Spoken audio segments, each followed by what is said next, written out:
कौन बनेगा नेता। नगर निगम के चुनाव पास आने वाले थे।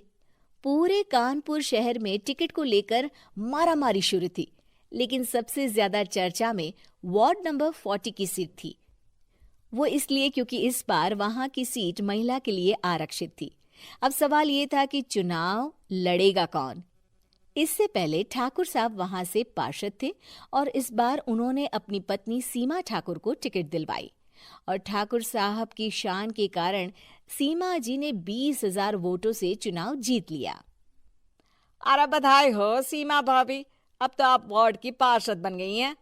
अब तो हमारे काम आप ही करवाएंगी। अरे ये तो सिर्फ नाम की पार्षद बनी है, वो तो महिला सीट आ गई, वरना पार्षद तो मुझे ही बनना था।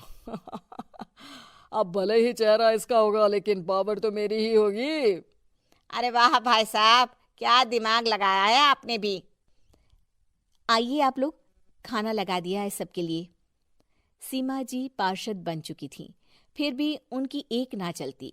सारे काम ठाकुर साहब खुद ही संभाल लेते और जहां जरूरत पड़ती वहां सीमा जी का अंगूठा लगवा लेते। सीमा जी ज्यादा पढ़ी लिखी भी नहीं थी। एक दिन ठाकुर साहब और सीमा एक प्रोग्राम में जाते हैं। अरे ठाकुर साहब, आप आ गए। ओहो, पार्षद मैडम भी आ गई हैं। स्वागत है आप दोनों का।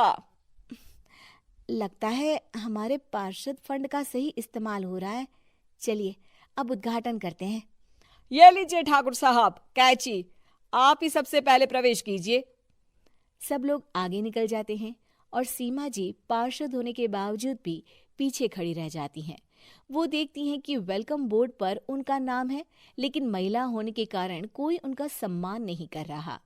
अगले दिन एक आदमी उनके घर आता है। अरे ठाकुर साहब नमस्कार। कल ना हम नोटिस किए कि हमारा घर तो अवैध है और नगर निगम वाले उसे तोड़ने आ रहे हैं। अरे कुछ कीजिए ना ठाकुर साहब।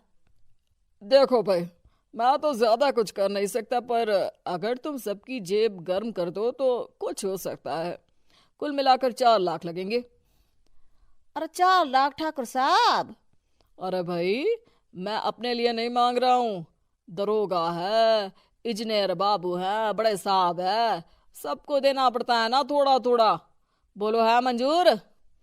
तभी वहां अचानक सीमा जी आ जाती हैं। अरे ये आप क्या कर रहे हैं?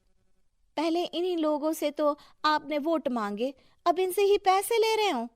अरे चुप रहो तुम। तुम्हारा काम है सिर्फ अंगूठा लगाना, तुम वही किया करो। मुझे दूसरे काम तुम मत सिखाओ, समझी? और तुम ना जाओ, अब पैसे लेकर आओ, वरना जेसीबी किसी भी वक्त आती होगी। सब कुछ ऐसे ही चलते रहता है। एक दिन सीमा जी और ठाकुर साहब को एक लोकल मीटिंग में बुलाया जाता है। वहां पर कई और अधिकारी लोग भी मौजूद रहते हैं। अब मैं चाहूंगा कि ठाकुर साहब हमारे बीच 2 शब्द कहें। मेरे प्यारे भाइयों और बहनों, आज मेरा सौभाग्य है कि मैं आप सबकी सेवा दिन रात कर पा रहा हूँ। आपने मेरी पत्नी को भारी मतों से जिताया है, इसलिए मैं आप सभी का शुक्रगुजार हूँ। मैं आप सबसे वादा करता हूँ कि हमेशा की तरह हमारे वार्ड में किसी को कोई तकलीफ नहीं आने दूंगा। सभी लोग तालियां बजाने लगते हैं। अब मैं माननीय पार्षद मैडम को स्टेज पे बुलाना चाहूंगा। अपने नाम को बुलाया सुनकर सीमा जी एकदम चौंक जाती है। उन्हें बिल्कुल उम्मीद नहीं थी कि इतनी बड़ी जगह उन्हें मंच पर बुलाया जाएगा। जैसे तैसे वो मंच पर चढ़ती हैं। ऊपर जाते ही सीमा जी को सारी पुरानी बातें याद आ जाती हैं कि किस तरह उनके पति उन्हें कभी भी आगे बढ़ने नहीं देते और उनके नाम से गलत काम करते हैं। वो बोलने लगती हैं। मैं आपके वार्ड की पार्षद सीमा हूं। आप में से बहुत कम लोग ही मुझे जानते होंगे, क्योंकि इससे पहले मुझे कभी ऐसा मौका ही नहीं मिला। सारे मौके मेरे पार्षद पति यानी आपके ठाकुर साहब ही लेते रहे, लेकिन आज ये मौका मुझे मिला है तो मैं इसे ऐसे ही नहीं जाने दूंगी। मैं आपको ये बताना चाहती हूँ कि आपके ठाकुर साहब मेरे नाम की आड़ में गैर कानूनी काम करते हैं, जिस पर अंगूठों के निशान मेरे होते थे। इसीलिए मैं अपनी गलती मानती हूँ और आज अपने पद से इस्तीफा देती हूँ, ताकि आगे से कोई गलत काम ना हो पाए। अब फैसला आप सबके हाथ में है कि आप हमें क्या सजा देना चाहते हैं।